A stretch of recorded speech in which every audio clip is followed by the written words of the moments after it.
You're listening to Music Tectonics.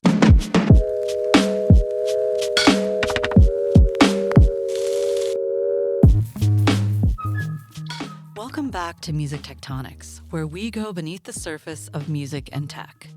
I'm your host, Tristan Yeager, Chief Strategy Officer at Rock Paper Scissors, the PR firm that specializes in music innovation and music technology. Let's go back to the 2023 Music Tectonics Conference and listen in on some of our favorite people talking about the state of creativity in music tech. You can find more conference takeaways in some of our recent episodes. Listen to catch what you missed or refresh your memory. At Music Tectonics and Rock Paper Scissors, we are fascinated by the explosion of music creator tools that are democratizing music making and fueling a powerful new creator economy. In this episode, you'll hear from some of the people driving those shifts. Matt Henninger at Moises, Daniel Rowland at LANDR, Dani DiCiaccio at Splice, and the session was moderated by Dani Deal of BandLab. That's a lot of Danis. You're in for a treat with the state of creativity in music tech. Now over to Dani Deal. Thank you. Yeah, welcome to the Dani panel and Matt. Also, thank you all for being here so early. I know 10 a.m. is a lot to ask of people in the music industry, so I'm happy to see you all here. So to start, I would just love for everyone to introduce themselves, say who you are, what you do, and let's see, one line about what you think about the current state of creativity in music tech. No pressure. Well, that's an opening. I'm Matt Henninger. I'm VP of Business Development at Moises, and state of creativity. I think we're witnessing a rather unprecedented democratization of technology that has been not tucked away, but sort of limited to highly skilled professionals and audio engineers. And it's really been exciting to watch that sort of filter down and watch more casual musicians and embrace it. So I'm really excited to see where this goes, truthfully. Yeah, cool. So I'm Daniel Rowland. I'm an audio engineer and producer, head of strategy and partnerships at LANDR, and college professor. So I kind of dip into a few different things.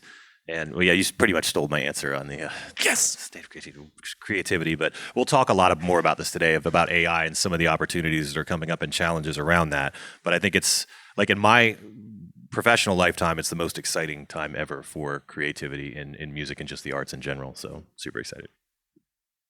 Hi, I'm Dani DiCiaccio. I'm the VP of Content at Splice. So that means the people that make the sounds, the folks that are booking the studios, et cetera. I'm also a producer.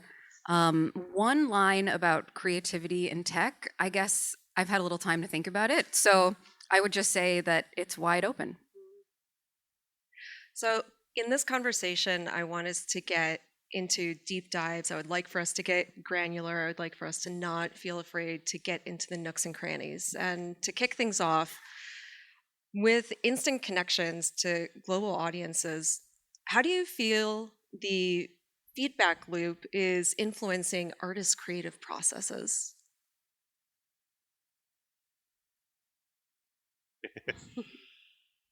Okay. I mean, that was interesting. Like, there is the immediacy of, when you put something out, we get feedback faster than you ever could before. And you see a lot of artists, and this has been going on for a long time, even workshopping ideas, because music is content, right? And people are trying to monetize content and eyeballs and ears and all that kind of good stuff. So even showing more of the creative process, I think has been interesting to watch how artists have engaged with that. And even iterated sometimes with fan feedback and stuff, and that extends to, again, stuff we'll talk about on the creator tool side of things, where fans can actually participate with an artist's IP and they can share in revenue and things like that, which I think is a fascinating thing that's exists now and is certainly going to exist more in the future.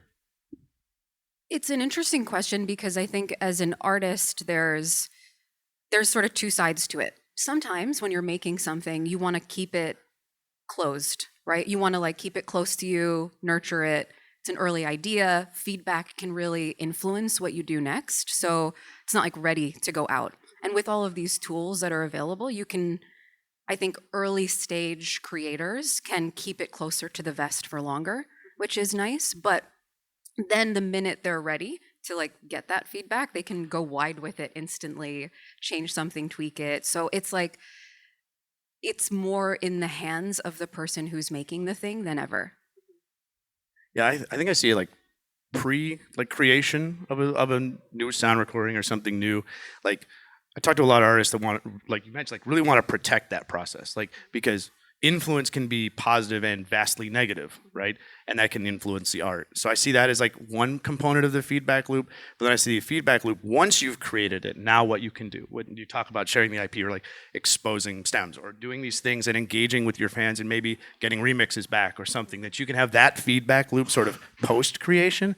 I see more folks in that space right now, but I also see needing to protect what you let in as an artist because you don't want to be influenced too much, right?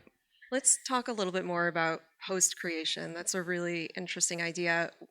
How are tools creating greater opportunities for post-creation now that we truly no longer live in a one master world and every piece of content can be exploded into 100 different things? Yeah, no, happy to. So I think it goes to that sort of the DAW in your pocket idea, right? Is now that as these technologies can proliferate into social media and to other services, and you're getting to see unintended consequences of technology, right? That's what we were talking about earlier. Like you have an idea what it could do or how it'd be helpful, but once you start to see how users are interacting, it can completely pivot the way. I see that feedback as being probably the most interesting right now. It's like we don't even know, and artists are probably learning. And I say it all the time. I'm just in awe of independent artists and what they have to manage and understand and learn. Like this is just another thing. It's another it's a feedback loop. I'm like, wow, if I create music this way, it can be now consumed in these different ways. Should this lend me, take me down a different path? What was the question you were talking about post creation? Like it's kind of interesting too, because I think another thing we were going to talk about is like, when is something done? Is there a post creation? Like, is something just forever remixed? For me, like I have to like decide, okay, this is done. I'm going to commit to this being done, but I don't really want it to be, Well, and this kind of speaks to a broader issue. It's our movement away from traditional static content, right? And that's whether you're a musician who writes and records a song and that's the song and you give it to your fans and all of that, or it's a LANDR or a Splice loop or something like that, or something on BandLab where it's no longer the static piece of content. It can be malleable, right, through AI and various other things. So the idea that now you can put something out in the world, and there's even some companies here doing things like that. I think EverFM and Bronze AI, new formats where a song is never done. It just evolves over time based upon, input from the user or like Endel, the time of day or their heart rate or whatever, right? We're entering into a very interesting time. Now, I for functional music, that makes sense. I often ask myself, do fans really want that kind of stuff? Like how practical is some of that? But I find it fascinating, Can I poke you a little bit more? Because you called it an issue. Why do you call it an issue? Which the malleability of music? The idea of something never being finished. Oh, I am a huge, I've probably said this on another panel, but 12 years ago, we put out an iOS app that was an album that never played the same way twice, right? So every time you put it on, it was pop music. It wasn't like functional music or, yoga stuff. It was like really composed music. But, combining stems and things, it was always different because we thought that was a really cool idea. And there's Easter eggs and a lot of stuff you can do with that. So I love the idea of something evolving over time. So I don't think it's an issue at all. I think it's more if there's an issue, is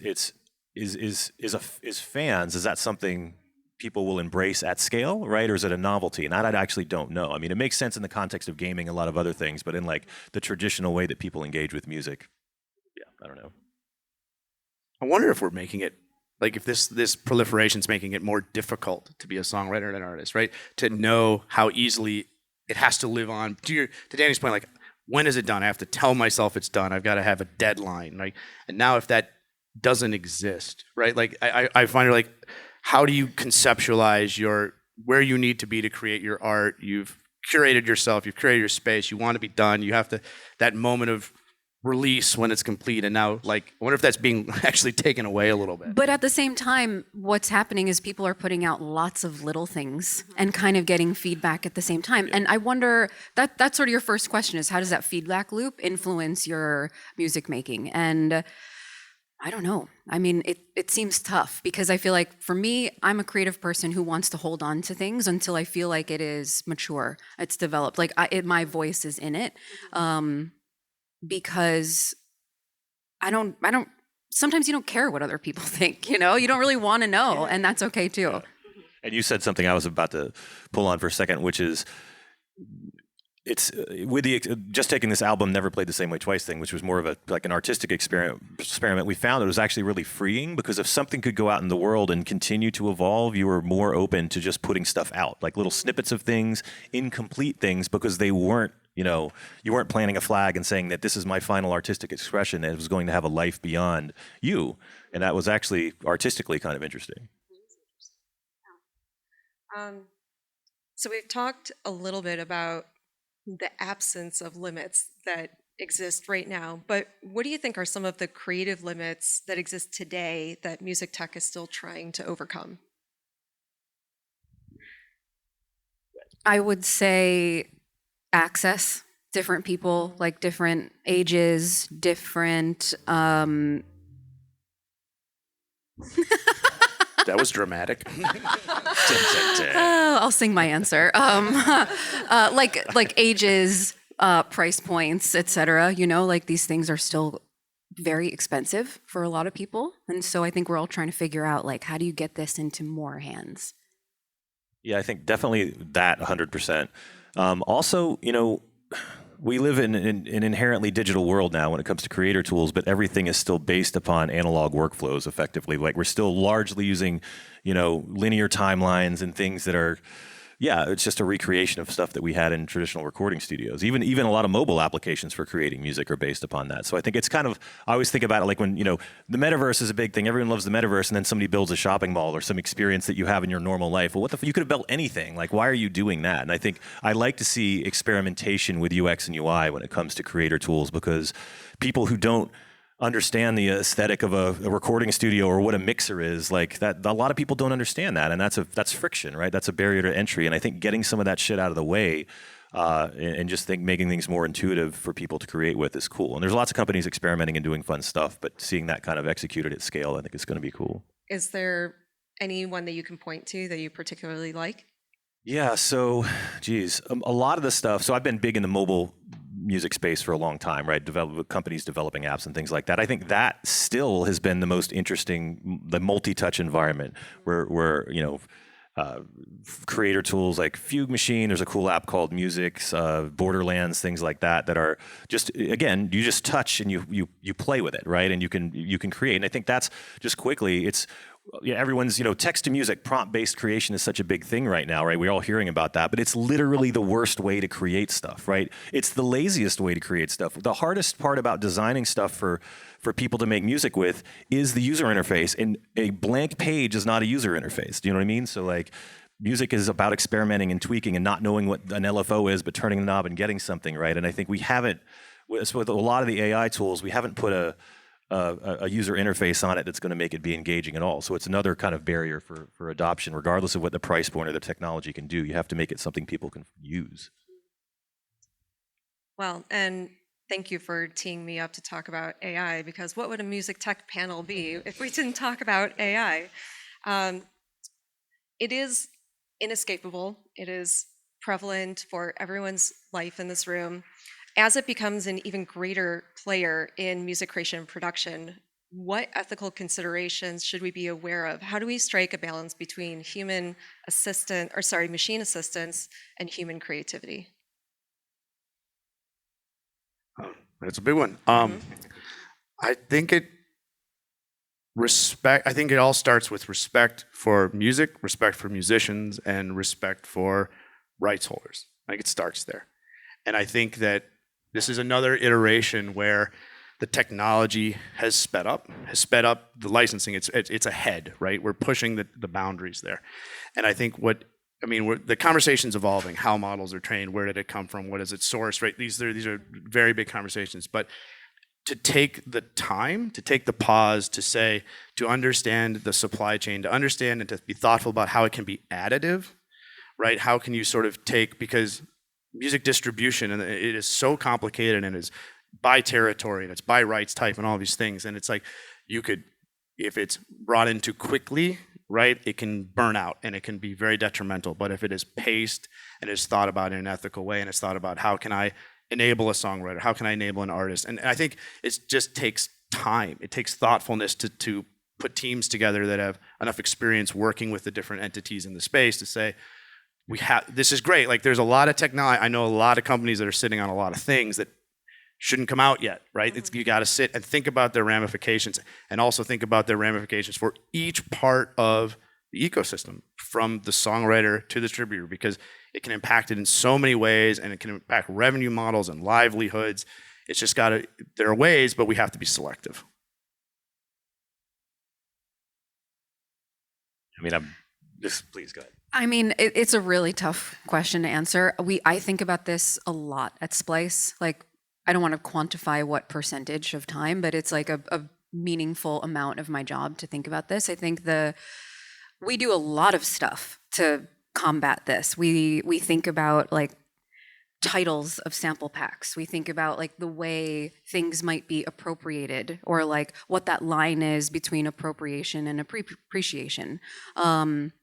We think about who's making the pack. Like, are we getting somebody from, are we getting like a random producer who's making like K-pop, who hasn't like helped build up that movement, in soul or something? Or are we like, who are we giving voice to? Who's getting paid from doing all of this? And we think a lot about it. We don't always get it right, but it's like a conversation we're constantly having and developing a muscle around, so that internally we're prepped for that conversation. Yeah, I mean, it's something that we're navigating currently on the LANDR side of things, where we get a lot of questions about this on the AI side of things, where artists actually, shockingly to me, actually are more looking to how they can not just use AI powered tools, but participate in data sets and training, and they were more knowledgeable about a lot of the stuff than I would have imagined. And we're a distributor, so we have lots of tracks, we have samples like a lot of our companies do, and loops and things like that, and trying to find, I don't think anyone has an answer for this yet, a way for artists to participate in, get a monetary stream from this type of stuff without it just being something that feels like this, overwhelming thing that's going to, take their jobs away and all this kind of stuff. So it's like, I've been on a lot of panels recently talking about this with major labels and all sorts of other people. No one really has is it a compulsory license? Is it how does that work? And some interesting companies have popped up to try to solve that. Psalms just released, AI just released something this past week where they, you can go to them, they'll train, take your data, train a model, and then provide attribution to the artists that were involved. And I think you're going to start to see more of that. But it's still a tough nut to crack. I do think one thing we should all be doing, if we're not already, is making sure that our rooms and like decision-making groups are full of a lot of different voices, so that we can be checked on things. There's a lot going into this, and the implications are huge for fans, for creators. So it's really important to surround yourself with a lot of different opinions. Are there examples within your individual companies of choices that you've made around how AI is implemented in the creative process, and what ethical consideration does that demonstrate, and why did you make that choice? Yeah, so we at Moises have been working on voice synthesis specifically for music production. So we're thinking about the application of that, and the nomenclature between like voice cloning and voice synthesis, which we found there's actually like a big disconnect between those two ideas. The idea that you can recreate someone's voice is not that's cloning. That's not what we're speaking about. What we're speaking about is like carrying over the timbre of someone's voice. Like the best way I can describe it is like a digital switching amplifier, right? You can switch, you can be a PV, you can be a Fender, you can be these things, but you still actually have to play the instrument. The tone is there, right? But you actually have to give it the performance.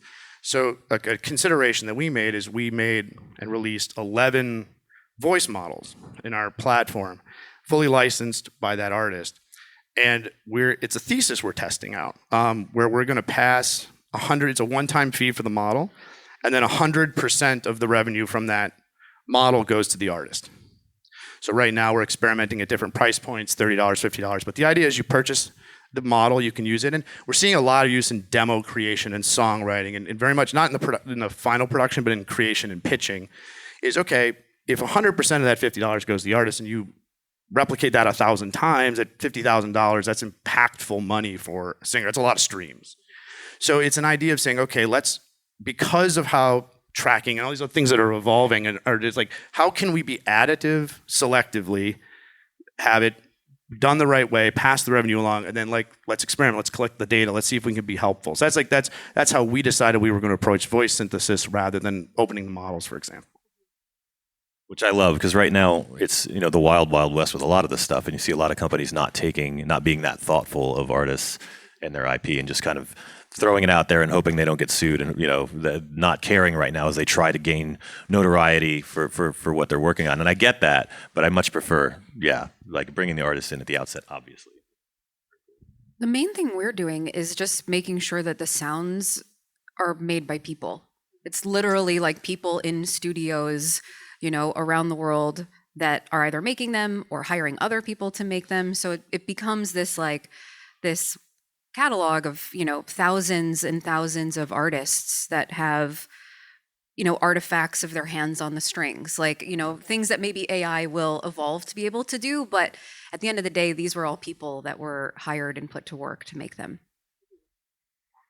So earlier we talked a little bit about feedback loop, fans having more of a participatory role in the process. As listeners become even more involved in the music creation process through tools and platforms, how do you see the role of audience evolving within the music ecosystem? I mean, it's kind of what we were talking about earlier. It's seeing people being more free with their IP. So audience, I mean, what does every label pretty much want, right? They want something to go viral on TikTok. They want the fans have the power to make that happen, right? And giving them more ownership and more ability to participate in this kind of bi-directional creation process is only going to facilitate that even more. So I think that's kind of where things are heading, and you've seen that in other forms of media. We're just a little late to the game, as we typically are with music, with that type of thing. I love it, but I'm also a little concerned about the commodification of creativity in general, when everyone is a creator, which is great. But it also means that music just becomes, if I'm an influencer and I only have an audience and I don't know anything about music, I can use AI and just, it becomes another vertical in my brand, as opposed to something that I'm really passionate about. And I do worry about all the noise that is going to proliferate from that. I don't know if I do see the role of a fan changing that much. I mean, it might evolve a little bit, but fans are gonna fan. It's like you're gonna love it or you're not, and then you're gonna idolize that artist or you're not. I don't know that that's gonna change. The only difference is that you might be able to kind of collab with that artist one way or another. But that's another form of. Yeah, that's true. I could definitely see that on the definition of a super fan, right? Where you've got those people that will do anything with your content. You can't produce enough. You can't engage enough. I see that on this, the super fan. I totally agree. I also see your point too. Then there's noise, right? And I don't know where that line lands, but I do see more engagement, the potential for more engagement at the super fan level. But then I just see brands. I see noise. I see it might even be harder to poke through, right? Yeah. The artist that earlier to our feedback loop, someone who is is it now more difficult to even poke through? I don't know. Yeah, I mean, the thing that I'm hoping to see, and maybe this has already happened and somebody knows, is when an artist gets on stage and performs a song that a fan generated with their voice model and that they share in ownership. That kind of stuff, whether it's Rhymes or whoever, right, is going to happen, right? Where there's going to be this stuff that blows up that an artist maybe didn't even participate in, but Moises modeled their voice or something like that. And that's I find that kind of stuff interesting. But for the most part, it's just going to be fans kind of being fans and just engaging with content in different ways, not being a threat to the artist's livelihood. It's just another way for them to feel kind of a personal connection with the artist at a scale that the artist can't do themselves, but they can do through a lot of the things like Moises and other companies are doing. Yeah, I suppose what I think the difference is that fan used to be more of a passive relationship. You would consume merchandise, albums that the artist would put out, whereas now it feels like it's a more lean through experience. The expectation is to not sit back, but to actually lean in and be a part of the process as the music is even developing. Do you think that's an expectation? Like, do you think that's the expectation of the fan, or I I'm think we're curious. seeing it as a trend with Gen Z and even Gen Alpha. Yeah, there's an expectation that they be a part of the process. I ask because I'm too old and I don't know.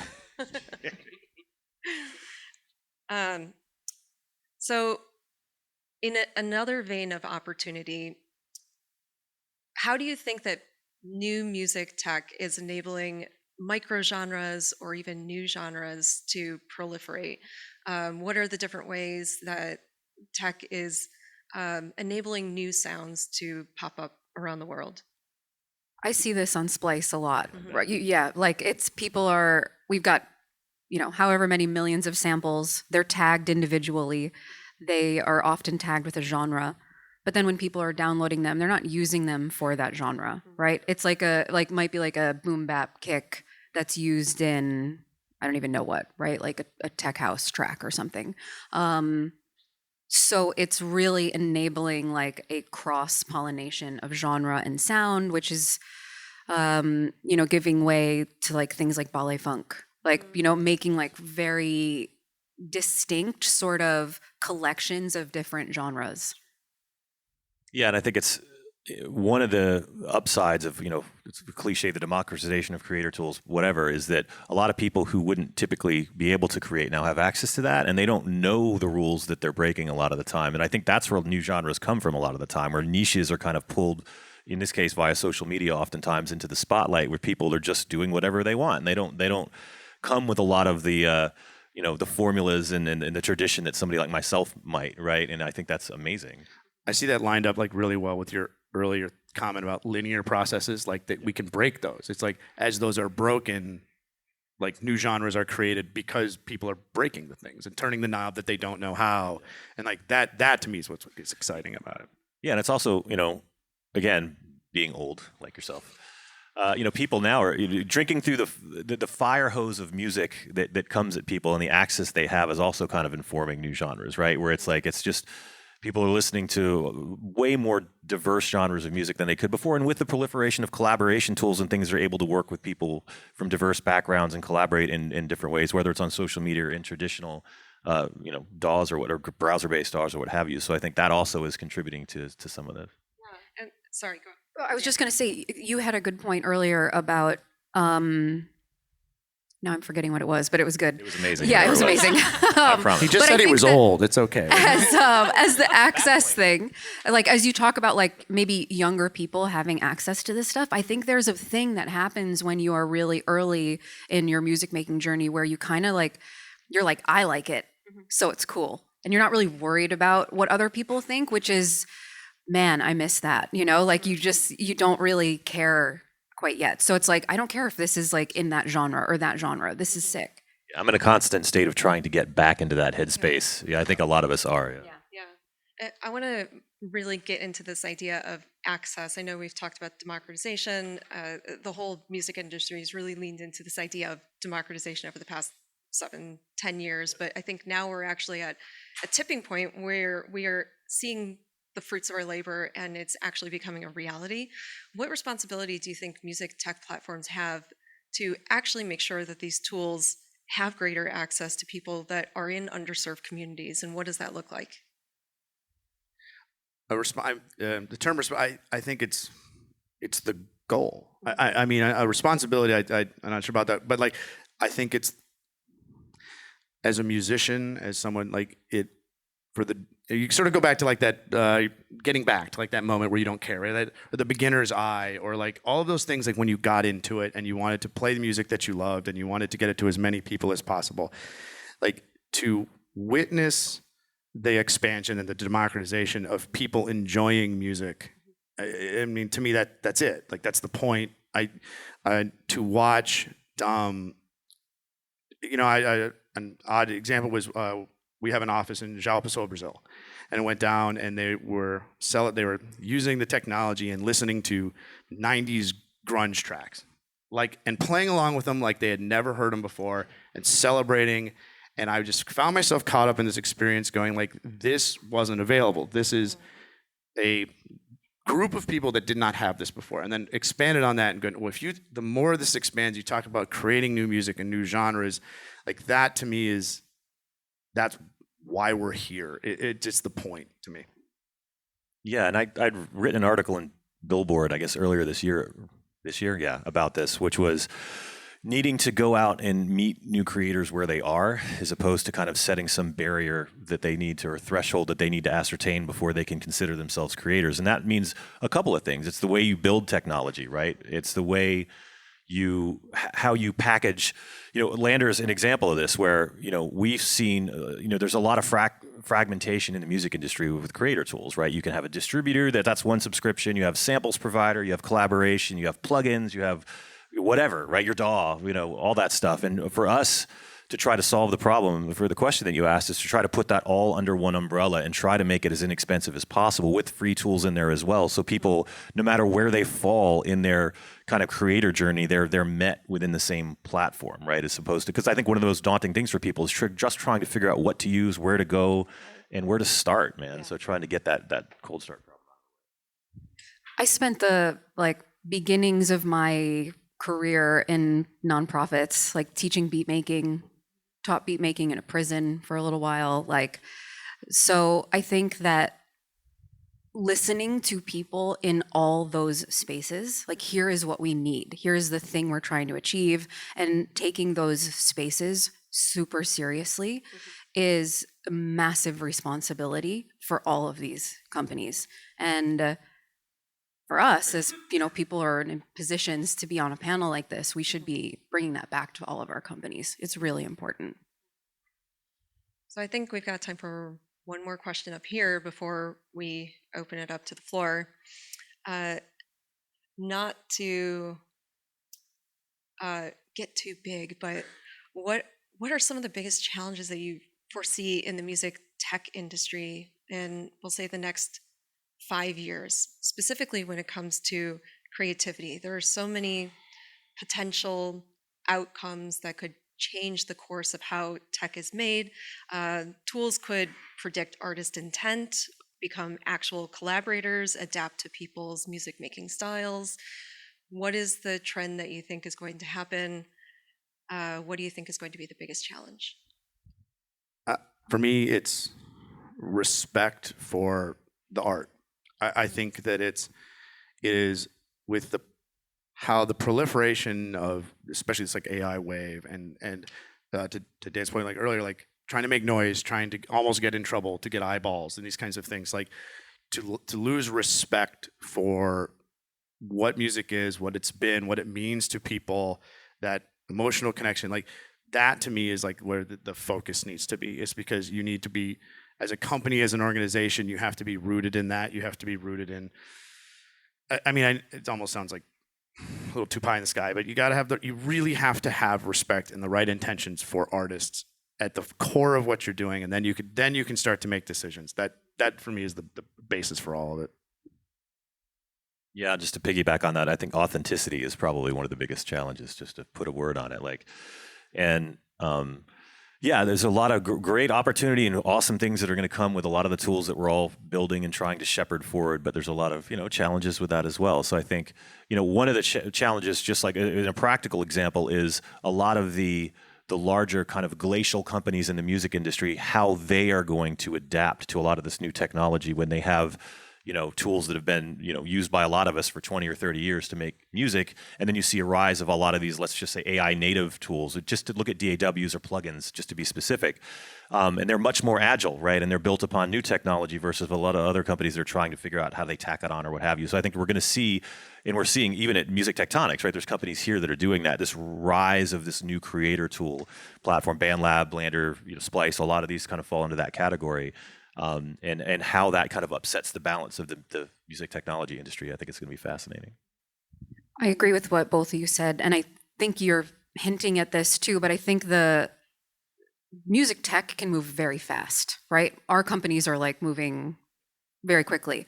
The rest of the industry is not. You said glacial. I don't know if that's what you were hinting at, but yes, what about I don't know who is in this audience, so I'll be PC, but like I don't know if other parts of the industry are moving as fast. And so what we're finding is like maybe like the rights, when you talk about like sampling and putting things online and sharing things quickly, like there's a lot of coordination that needs to happen between different pieces of the industry to make that like a seamless experience for a musician. And I'm going to open the floor up if anyone has any questions. Okay, right here in the front. Hi, everyone. My name is Matt. I work for Save the Music Foundation, and we have a music technology grant that goes to schools all across the country. And so one of the things that has been in my head is how do we stay away from or approach AI in that? And Dani, you made me think of my question, which is, what thoughts does everyone have about how AI should and should not interact with the educational experience of music production?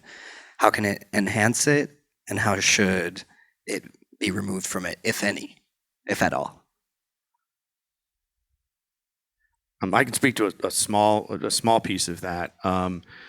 We've started a partnership with Berkeley Online to allow the teachers to use stem separation to isolate instruments and slow down. So examples of bringing in guest artists, right, and isolating the bass track from Earth, Wind, and Fire track and learning it in real time, right, slowing things down, changing the pitch, We've seen sort of those types of tools be really embraced by that community. But again, it's more for traditional learning. It's more for like, how do I use this as a tool to help my students? And that has been wildly successful, and we see that sort of gaining some momentum as a teaching tool. But that not in the production side, just more in the practice and educational side of it. Yeah, I've been a college professor teaching music production now full time for almost 20 years, right? So AI and being part of LANDR now for almost a decade, like it's always been a thing about where we kind of insert that in the process. As an example, yesterday we were at 1500 Sound Academy in Inglewood, right? And LANDR, we put out this new plugin this past week. It's an AI mastering plugin where it masters for you, and then you can make some tweaks and decisions and things like that. And they actually proposed to us to incorporate it in their program because their kids don't know what mastering is, right? But the ability to have something that gets them a master that they can then reverse engineer and see what did it actually do, and they can try to hit that target themselves and maybe even go beyond what we're capable of, which is amazing on all fronts. And I thought that was a really cool use case of that. And a lot of our users have been using that in our cloud tool for a while, but now that it's in the DAW, it's a little more hands-on for kids that are in school. I don't have an exact answer or like line in the sand about where it should or shouldn't be, but I think maybe a good rule of thumb for now is to just be transparent about where it is and isn't, and then the kiddos will figure it out. They'll develop their own opinion. Yeah. And it will be built into every creator tool in the next few years. Every single DAW manufacturer is actively looking at acquisitions and or figuring out open source stuff and how to put that in, and some already have. So it's not even the term AI won't even be something we're talking about in a few years, right? It'll just be software that's in other software, right? It'll be smarter software that kind of, again, meets you where you are and helps you get to where you want to go. We won't see it as this big thing to be concerned about. Yeah, and I'm sure you're aware BandLab has BandLab for Education, right? And one of our more popular AI tools is Song Starter. You can input a few lines of text and it'll generate a few MIDI options for you, and then you can open it directly in Studio. And we joke that there's a reason why we call it Song Starter and not Song Finisher, because of all of the boundaries that we've put around it. So it will only give you a few bars of MIDI. It only gives you a few tracks, I think 4 or 5. But it's nice for people to have a starting point, especially when a DAW interface is really intimidating. Music production when you're starting is very intimidating. And so from a student perspective, we find that it's actually incredibly helpful. And when people start a project through Song Starter versus going into Studio versus any other entry point, they're actually 80% more likely to publish a song on their feed. Yeah, so we find that it is very helpful in the creative process. Yeah, and I love that, by the way. A lot of times when we talk, when people mention, I'm not saying you specifically, but the AI tools or whatever, a lot of times we go to like something where they can type in something and they get a song, right? And just to be clear, no one gives a shit about typing something in and getting a song, right? There's no creator, it's a novelty. It's a once-off thing. It's not something anybody needs to be scared of. It is going to be disruptive to certain areas of our industry, sync and production, music libraries, samples is going to be impacted by it, of course. But like for people actually making music, that's not what they want. So I think the way it's integrated into a lot of the technology will also not be a threatening thing that we have to worry that it's going to remove some agency from students as they're kind of learning the process. Do we have any other questions?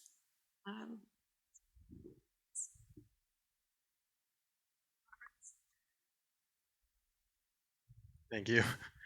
My question is, I think it's really easy for me to understand why like more creator tools is going to make more creators. It's more accessible to be a music creator, and there's some obvious results of that. But you guys also talked about how that's very related to this maybe new expectation for fans to be like a collaborator, and maybe that word is up for interpretation. I'm curious if there are some really obvious ways that come to mind first of like what are those expectations? Is it through how do they want to collaborate? What does that look like? If I understand your question correctly, I think like the TikTok remix feature is like the top one that comes to mind. It's like the expectation is that you're then amplifying the artist that you are remixing by sharing it and working within it. Yeah, no, I think even when we don't look at platforms that have created tools specifically for this, we've seen fans take the agency into their own hands. And putting sped up or slowed down songs on TikTok is probably the most obvious example of that.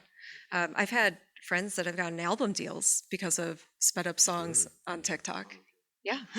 And it's funny how that feeds back into the industry. So a lot of what I do is mastering, right? So a lot of John Wick and all these soundtracks, and a lot of hip hop stuff as well for Atlantic and Def Jam. And it's interesting to see how what fans have done, exactly what Dani just said. Even just take a sped up and slowed down example, or they add a little reverb and speed it up, or what have you, with the limited tools they have.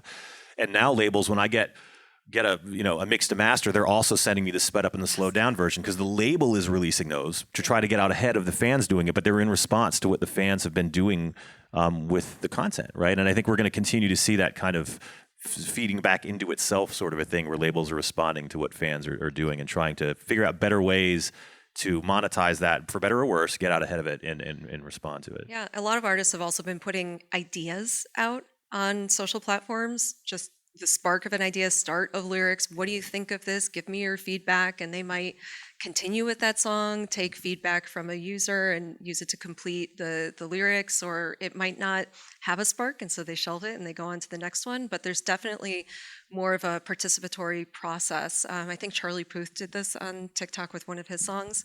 So there's this interplay that we really haven't seen before because the tools haven't allowed it. It's created. Where there was separation, we now see fluidity. And I think a lot of fans are rising to the occasion and asking for different experiences because of that. All right, I come from a background more like fintech, and I know interoperability between platforms has been a huge reason why like the banking sector and fintech has exploded in the past decade, so that like everyone was doing things similar ways so that you could go from one platform to the next. And so as you think about creativity in music tech, how's important that I can, take a sample from Splice, go to LANDR, then, go to Moises and BandLab? Like, how's the industry thinking about making sure that you're not locking people into platforms? Yeah, well, we've started, even in the past month or two, we've seen some, one of the big issues, just to get granular on the creation side, like most professionals are using DAWs, right? So we're creating in some form of a DAW, if it's an online DAW or if it's a mobile, but oftentimes desktop, right? And there's no interoperability between those DAWs, right? For the most part, intentionally. And you're starting to see some of that potentially go away, where we're seeing Personas and some other companies develop what could become a universal file format that allows people to kind of migrate between platforms. And I think that is interesting because ultimately what that does is it breeds more collaboration and more community around creation, and people aren't so siloed based upon the tools they use, and then we remove some of that friction. So I'm hoping that continues to see some adoption. Seconded.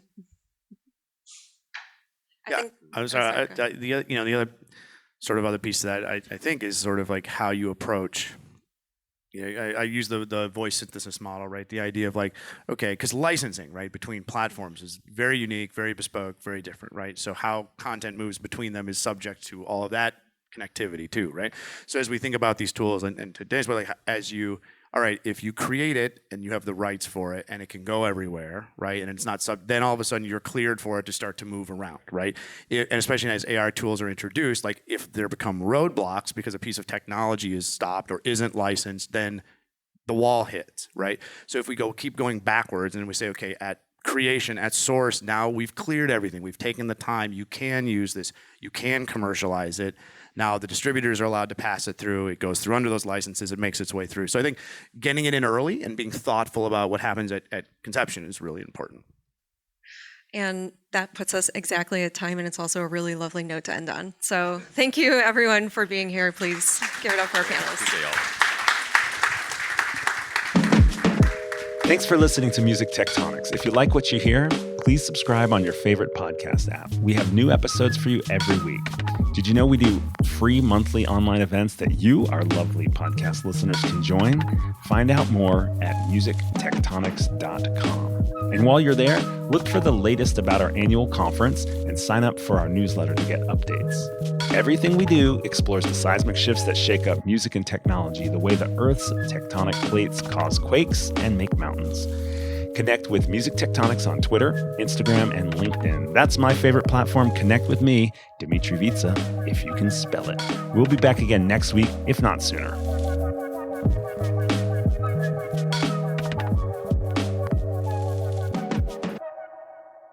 You're listening to Music Tectonics.